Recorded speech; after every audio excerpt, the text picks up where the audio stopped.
झारखंड में 40% खनिज पदार्थ,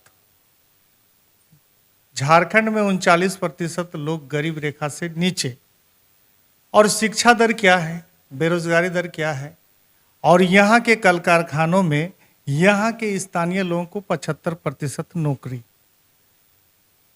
कुल बातें सुनकर तो बड़ा अच्छा लग रहा है। 40% खनिज पदार्थ वाला राज, यहाँ लोहा, कोयला, अबरक, मैग्नीज और पता नहीं क्या क्या, पत्थर गिट्टी सब है, बड़ा बड़ा पहाड़, नदी नाला, बालू, सारा चीज है। लेकिन कल हमारे झारखंडी भाषा संघर्ष समिति के अध्यक्ष निमाय महतो जी पर जिस तरह का हमला किया गया मधुबन में, उस हमला को किस नजरिया से आप लोग देखते हैं? सबसे पहले पूरी जानकारी लेते हैं, क्या हुआ था कल आपके साथ? देखिए, कल हम लोग ग्रामीण के तौर पे बुलाया गया था कि वहाँ पे अवैध खनन हो रही है। वो लोग का कहना था कि हम लोग एसपी को भी लेटर दिए हुए हैं, डीसी को भी लेटर दिए हुए हैं, डीएसपी को भी दिए थाना। किस संबंध में लेटर? एक कोयला अनलीगल तरीके से जो आवागमन कर रही है, आवागमन करे, तस्करी हो रही है, उसी को लेकर ट्रैक्टर बाय ट्रैक्टर कुछ दिन पहले सोशल साइट पे भी वो लोग छोड़ा था इस चीज़ को लेके कि ट्रैक्टर पे ट्रैक्टर कोयला निकाला जा रहा है। तो ये लोग ट्रैक्टर वाले को भी रोका था, तो धमकी दिया गया। तो ग्रामीण बार बार, मतलब अब हमको नहीं लगता कि एसपी को छोड़ के और किसी को, सभी को लोग लेटर देके थक चुके थे। तो उसके बाद वहीं के ग्रामीणों ने, एक दो युवा है जेबीएसएस के, तो उन लोगों ने कहा कि हम लोग दादा को बुलाते हैं। तो सभी ग्रामीणों ने एक छोटा मोटा बैठक बुलाया और बोला कि आप आइए। तो हम गए। तो उसके बाद हम लोग बोले कि ठीक है, चलिए तब चला जाए साइड में। तो सभी ग्रामीण जितना, तो वहाँ पे सैकड़ों के तादाद में महिला, बच्चे, बच्चियाँ सभी एक साथ मिल के चलने लगे। और हम लोग वहाँ जहाँ पे अवैध कोयला रखा हुआ था, डिपो टाइप का बना के, तो हम लोग वहाँ कोयला भी देखे, तो हम लोग उसका विरोध किए। वहाँ से हम थाना प्रभारी को फ़ोन करते हैं कि सर जी आप कहाँ हैं, आइए। तो बोल रहे थे कि हम वहाँ नहीं जाएंगे। क्लियर बात है, थाना प्रभारी ओपन बोल रहे कि नहीं, मेरे पास रिकॉर्डिंग भी है, ओपन बोल रहे कि हम वहाँ नहीं जाएंगे। तो हम लोग बोले क्यों नहीं जाइए, मतलब आखिर यहाँ है क्या? हम लोग जब आए हुए हैं, महिला आई हुई है, लड़कियाँ आई हुई है, यहाँ के यंग भी आए हुए हैं, बूढ़े बुजुर्ग सब आए हुए हैं, और अवैध कोयला पूरी चारों तरफ फेंका हुआ है। तो आपको तो आना पड़ेगा, यहाँ पे कुछ मारपीट होती है, कुछ घटनाएं होती है, तो उसका जिम्मेवार के लेगा? तो बोले आप लोग वहाँ से आइए, हम वहाँ नहीं जाएंगे बार बार। तो फिर वहाँ से हम एसपी को भी फ़ोन करते हैं, एसपी का रिंग होता है, एसपी महोदय नहीं उठाते हैं। फिर वहाँ हम एसएसपी को भी फ़ोन करते हैं, वो भी फ़ोन नहीं उठाती। अब धीरे धीरे समय घटते गया। तो फिर प्रभारी बोलते आप आइए ना थाना, हम थाना में ही बातचीत करते हैं। तो हम ग्रामीणों को किसी तरह समझाएं कि चलिए वहीं से प्रभारी से बैठते हैं, क्या बोलते हैं, तनिक उनका विचार को भी सुन लेते हैं। तो फिर थाना में गए। तो थाना में गए तो प्रभारी से, मुंडा जी से बातचीत हुई, वो भी झारखंड के ही रहने वाली, इत्तेफाक की बात है। तो बोले सर आप झारखंडी हो के इस तरह झारखंड लूटा जा रहा है और आप एकदम मौन बनाए बैठे हैं, और आपको जब वहाँ से कम 30-40 बार फ़ोन भी किया गया, सबके बार हम भी खुद 10 से 20 बार फ़ोन किए, फ़ोन नहीं उठा रहे, और फिर उठा रहे तो बोले हम नहीं जाएंगे। ये तो कोई बात नहीं होती, आपका एरिया है, आपका क्षेत्र है। तब हम लोग क्या किए, फिर प्रभारी से बातचीत किए, तो बोले हमको कोई संज्ञान नहीं मिला है, हमको कोई लेटर नहीं दिया है। हमने सर 1 मिनट, आपके कहने से तो नहीं होती। तो फिर लेटर हम ग्रामीणों को दिखा दी, ये देखिए आप ही का सिग्नेचर है ना सर। तो हाँ वो दिए हुए हैं, इसी तरह के बात को इधर उधर करने लगे। तो करने लगे तो फिर हम बोले कि ठीक है, जो होता है जो हुआ, आपको तो लेटर मिले, बोलिए तो और बार आवेदन दे देंगे। पर अभी तत्कालीन में वहाँ पे जो अवैध कोयला रखा हुआ है उसको आप उठवाइए, अपने तरह से आप उसको उठाइए। तो बोले हमको 2 दिन का समय चाहिए। मैंने अवैध तरीके से कोयला वहाँ पे रखा गया। अवैध तरह के सर, कम से कम हमको लग रहा 2-3 डंपर कोयला था, उससे भी ज़्यादा था। हाँ, और पीछे तरफ तो और ज़्यादा था, मतलब जिसका कोई लिमिट नहीं होता है। कम से कम 20 गाड़ी 30 गाड़ी माल निकल, मतलब करोड़ों से 2 करोड़ का वहाँ कोयला रखा हुआ था। तो हम बोले कि ठीक है, तो आप कोयला उठवा के लाइए, और नहीं तो आप सीआई साहब को फ़ोन कीजिए। सीआई साहब या बीएसएफ जो भी होता है उनको फ़ोन कीजिए, या फिर आप सीसीसीएल के जीएम को फ़ोन कीजिए, वो कोयला उठा के ले जाएँगे। या फिर आप अपने स्तर से प्रशासन में सहयोग लेके उस कोयला को उठा के आप अपने थाने के अंदर रख लीजिए। तो बोले हमको तो अभी समय लगेगा, अभी हम कहाँ? हम बोले सर ये तो कोई विचार नहीं आप। फिर हम बोले, वो बोले कि मेरे पास किसी का फ़ोन नंबर नहीं है। तो फिर मेरे ही माध्यम में हमारे एक मित्र थे अर्जुन महतो, वो नंबर दिया जीएम का, लीजिए फ़ोन कीजिए। तो वो फ़ोन भी नहीं कर रहे हैं, बीसीसीएल के जीएम को भी फ़ोन नहीं कर रहे हैं। फिर बोले हम है ना, हमको 2 दिन समय दीजिए। हम सर 2 दिन का समय क्या देना है ये बताइए? समय जो है 2 दिन का बोले क्या देना है? तो फिर ग्रामीण सब एग्रेसिव होने लगे, मतलब फिर हम बोले ठीक है, आपको 2 दिन का देंगे, आप लिखित दीजिए कि इसके बाद से अवैध खनन नहीं होगी। चलिए हम 2 दिन का समय दिए, पर आपको लिखित देना होगा कि अवैध खनन नहीं होगी। तो बोले ये हम लिखित कैसे दे सकते? हम सर लिखित क्यों नहीं दे सकते? थाना वाला। हाँ, और लिखित क्यों नहीं दे सकते? आप जब बोल रहे 2 दिन के बाद यहाँ कुछ भी नहीं होगा, तो आप लिखित तो दे सकते हैं। और नहीं तो अभी लिखित नहीं तो वर्तमान में जो कोयला अवैध पड़ा हुआ, कोई बोल दे कि मेरा कोयला है। अगर कोई संपत्ति कहीं रखी हुई तो उसका तो मालिक कोई तो होगा, और जंगल में रखा हुआ तो कोई अगर मालिक हुआ तो बोले मेरा कोयला है। ये मामला है धनबाद मधुबन की, और वहाँ पे अवैध खनन कोयले की हो रही थी, और उसको लेकर वहाँ के लोग और झारखंडी भाषा संघर्ष समिति के अध्यक्ष निमाय महतो जी जब वहाँ पर गए, अपने झारखंड में अवैध खनन को रोकने के लिए, और उस खनन को करके कहीं पे कोयला रखा गया था, और उस कोयले की जानकारी जब वहाँ के थाना प्रभारी को दिया जा रहा है, एसपी महोदय को दिया जा रहा है, तो फोन नहीं उठा रहे हैं। तो आए दिन जो प्रिंट मीडिया हो, सोशल मीडिया हो, और कोई मीडिया हो, जहां लगातार जो बातें उठाई जाती है कि 50% झारखंड का खनिज पदार्थ अवैध तरीके से कारोबार हो रहा है, और 50% कोयला ही वैध है, और उसका भी टैक्स केंद्र सरकार आज तक झारखंड सरकार को नहीं दी। तो बताइए कि आप जैसे झारखंडी लोग कब तक सोए रहेंगे? फिर क्या हुआ? वहाँ से हम लोग देखे, मतलब हमसे ज़्यादा अंधेरा होने लगा, तो हम सर बोले कि 2 दिन का समय। हम ठीक है सर 2 दिन का समय लीजिए। तो फिर 2-3 लड़का बोला कि भैया आज आप मत जाइए। तो हम प्रभारी से बोले सर आप हमको ड्रॉप कीजिए, हमको कुछ सुनने के लिए मिल रहा है। तो पर नहीं, मेरे एरिया में ऐसा कुछ होता नहीं। आप थाना प्रभारी से गुजारिश कर रहे हैं कि भाई मेरे को ऐसे कुछ, आपको खबर मिली थी कि आप पर हमला होगा? हाँ, हमला होने वाला है। तो हम थाना प्रभारी को भी बोले, तो वो बोले नहीं नहीं मेरे एरिया में ऐसा कुछ नहीं होता। मुंडा जी को हम बोले, तो वो बोले कुछ नहीं। तब हम भी सोचे उतना बड़ा तो मैटर नहीं है, और हम तो पहली बार आए हुए हैं, और ये ग्रामीणों का मैटर है। तो हम वहाँ से जस्ट चले थे, आगे में एक डीजे था, तो 2 लड़का ग्रामीण मेरे आगे चल रहा था कि चलिए दादा आपको रोड तक छोड़ देते हैं, ग्रामीण रोड ख़त्म करके मेन रोड पकड़ा देंगे। तो जस्ट आगे एक डीजे था, मतलब सब बांधा हुआ, किसी का मुंह दिख नहीं रहा है।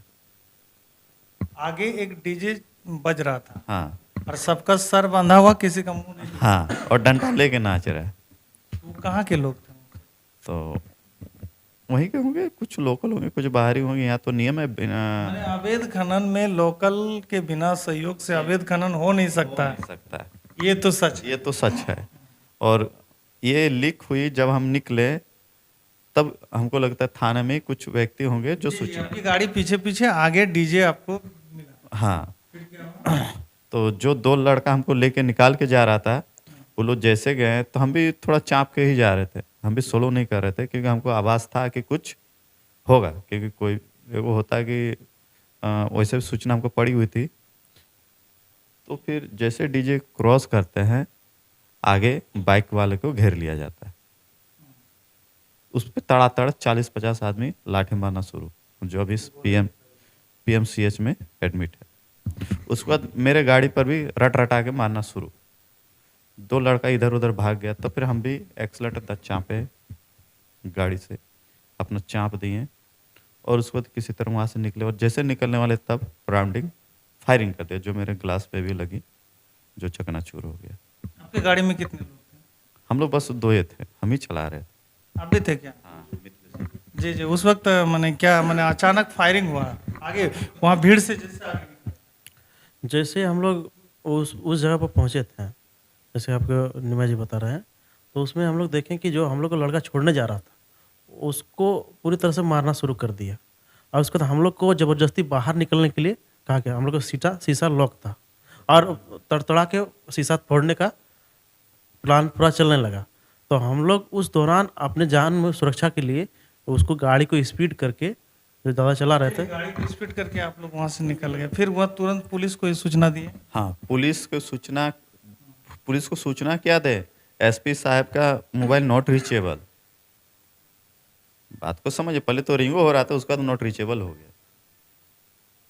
तो उसके बाद एसपी साहब का phone not reachable? Not reachable, प्रभारी फोन नहीं उठाने लगा।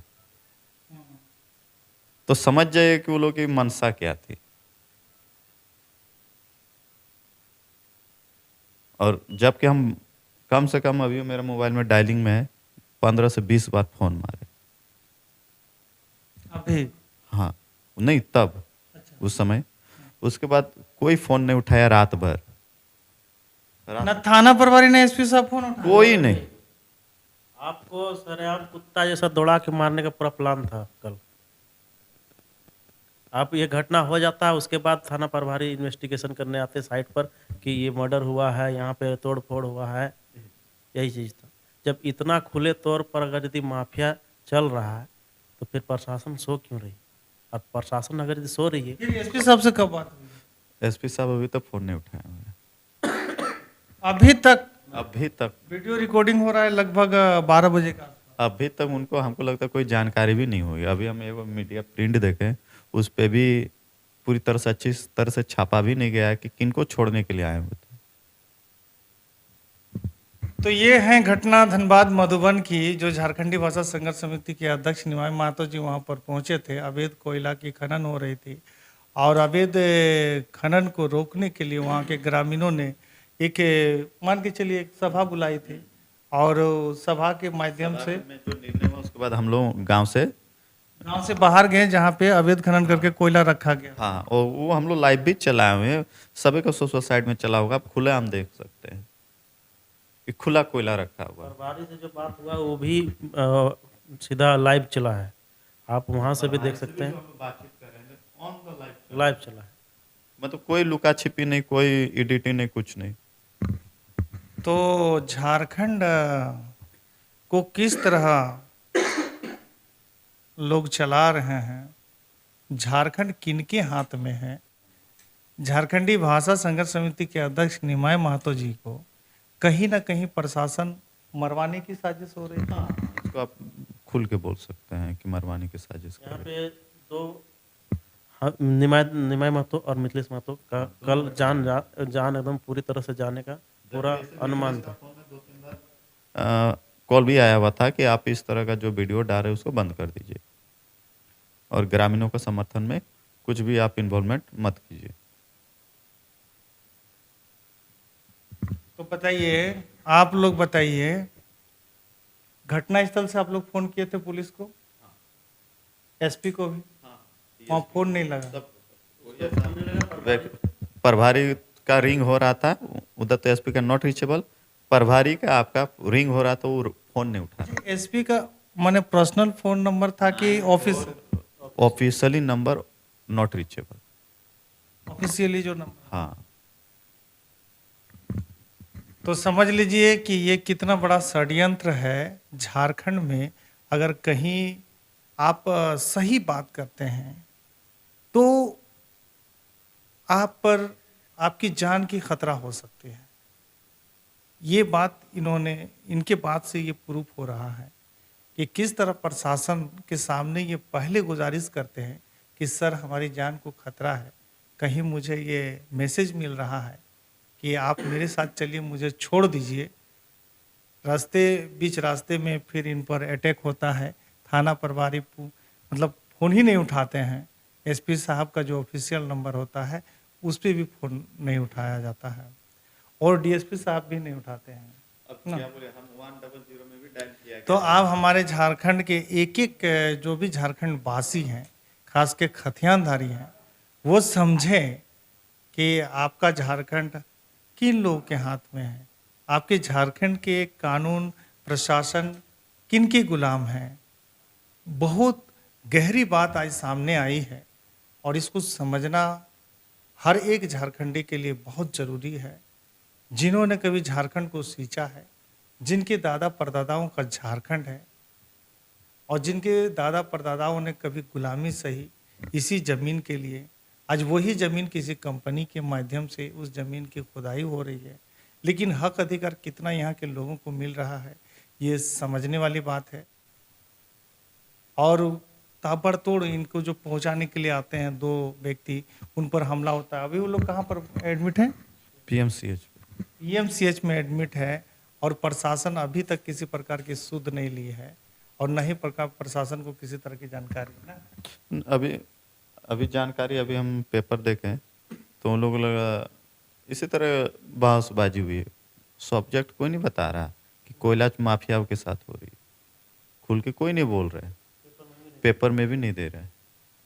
तो हमारे झारखंड के जो कुछ लोग हैं जो इस तरह के काम अवैध खनन में अपने आप को संलिप्त करके झारखंड को लुटाने का काम कर रहे हैं, ऐसा ना करें आप लोग, बिल्कुल। और इस तरह अगर करते हैं, कुछ चंद लोग चंद पैसों के लिए आप इस तरह का काम करते हैं, और तमाम गांव के लोगों को आप अधिकार से वंचित कर देते हैं, अपने राज को अधिकार से वंचित कर देते हैं। तो ये वीडियो कितना अच्छा लगा, और इस वीडियो का क्या संदेश है, आने वाले समय में कितने झारखंडी लोगों को सचेत रहना है अपने जान के प्रति, क्योंकि कभी भी उसकी जान ये प्रशासन के षड्यंत्र में जा सकती है। प्रशासन जो हमारे लिए हमारी जान की रक्षा करते हैं, आज वही कहीं ना कहीं मारने में तुली हुई है। तो ये मैसेज है तमाम झारखंडियों के लिए कि आपके पास ना प्रशासन है, आपके पास ना कोई कुछ है, आपको कोई भी काम करना है तो बड़े सतर्कता से करना है, अन्यथा आपकी जान कभी भी जा सकती है। फिलहाल मैं लेता हूँ आप लोगों से विदा। जय झारखंड, जोहार।